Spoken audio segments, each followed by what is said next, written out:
He's been opening up doors for ladies and bitches all over the Southeast. Put your hands together for Steve Price.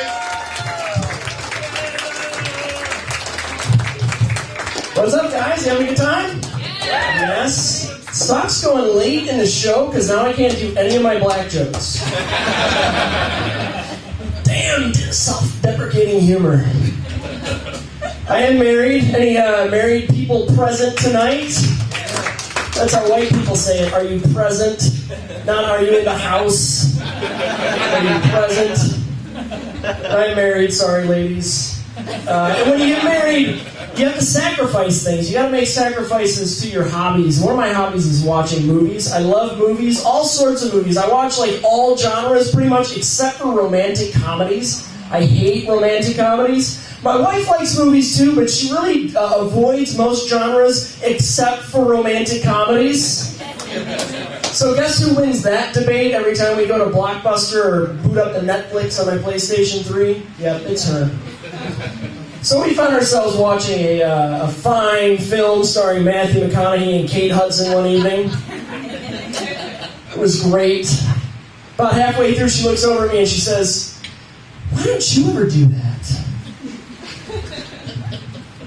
I was like, "What? Do what? I'm sorry that I never, take you out to a romantic Italian dinner in Rome on my private jet. I'm sorry that I never sail you to my personal private Caribbean island where we can stay in my house up on the hill and make love in a hammock all night or on the back of a dolphin in the ocean.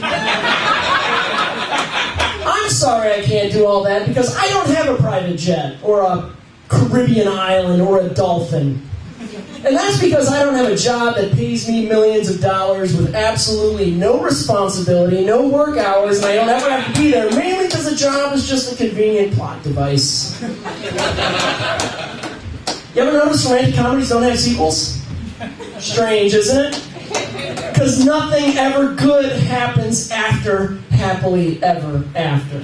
I mean, what would they call them? Pretty Woman 2, Back to the Streets. How to Divorce the Guy You Lost in 10 Days. Sleepless in Seattle 2. Alimony in Seattle.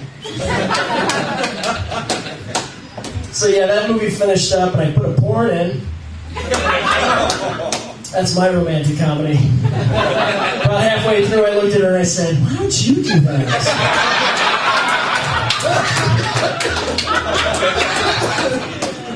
The thing about marriage is you gotta get used to the shit that annoys you about the other person, and I do a lot of shit that annoys her, but she does the same to me. Like, she loves to shop, but she doesn't like to buy anything.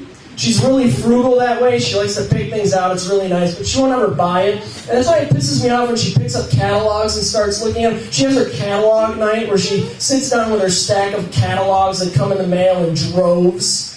And she reads them, and she always looks at me and says, "What do you think of this?" And she goes through the Banana Republic catalog and the J. Crew catalog. And sometimes she gets to the Victoria's Secret catalog before I make it unreadable. And she'll be looking at that one, and she'll show it to me, and she'll say, "Well, what do you think of that one?"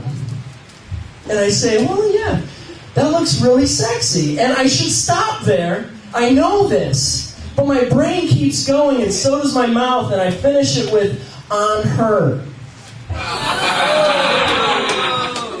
And I think I'm saying something good, but it's amazing what those last two words do to the context of the sentence. So then I gotta make up for it, and I'm thinking like a mile a minute, like, what can I say that will make this better? And I say, "But she'd look really good on you too."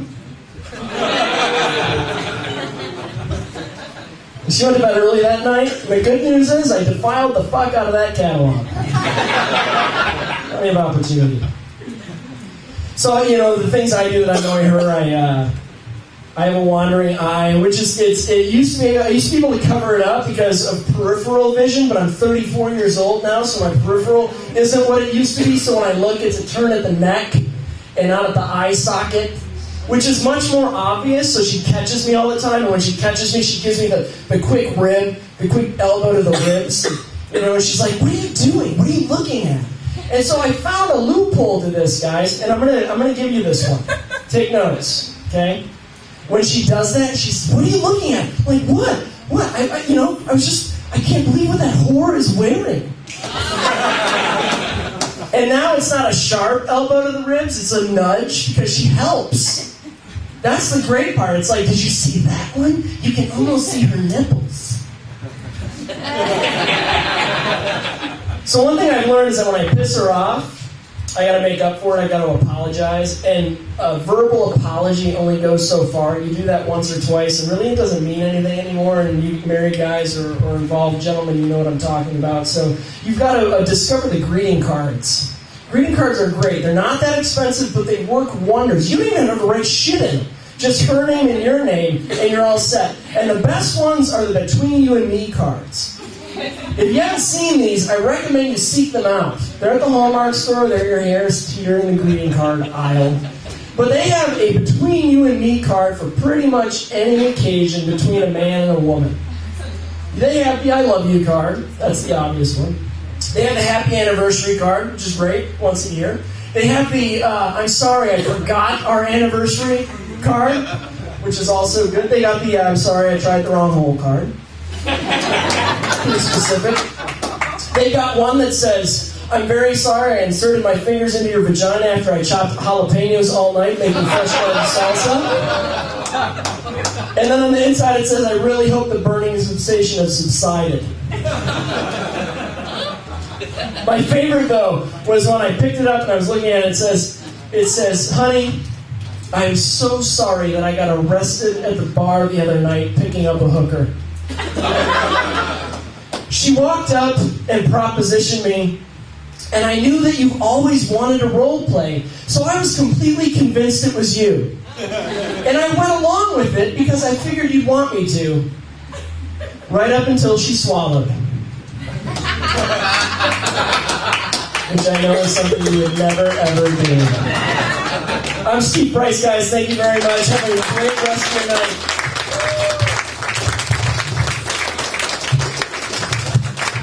Good stuff. Give it up again, Steve Price.